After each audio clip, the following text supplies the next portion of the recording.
What do we have here? We have this word. Yay! So what is the first thing you do in a proof question? Draw a line. Draw a straight line. Okay?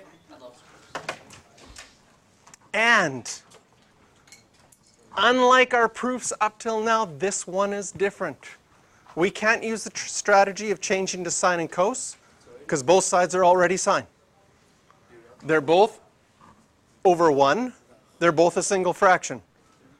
You can't build the other side. You can't factor. There's nothing in our strategy so far that we can do. But now, if you look on the left side, and we have solved this question before. You had this on your last quiz before your test. But you solved it graphically. You graphed the right side, you graphed the left side, and you said the graphs are the same, so they're the same. But now this one says prove, and we want to prove it algebraically. We're going to have to use our sum and difference formulas. Do you notice on the left side, you've got sum of something minus something. So you can think, oh, do I have a formula with alpha minus beta for sine? I do. It's going to equal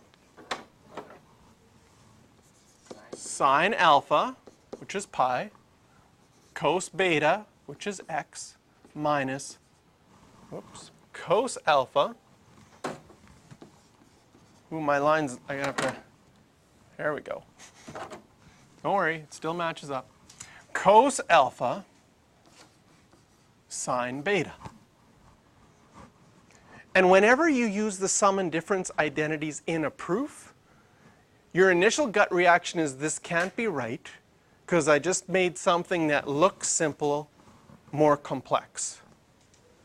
I complexified it. That's a good word? That's not a word, is it? I like that word. Why isn't it a word? Complexify? It's the opposite of simplify? Yes. Why not? Why not? Okay. So it looks like we've complexified it. We've made it more complex. However, some of those values are on our pi plate. What's sine of pi? 0. What's cos of pi? -1. Okay, pull out your 0 times table. 0. Yes, that'll be 0. And a minus times a negative will be positive, and you just get, yay.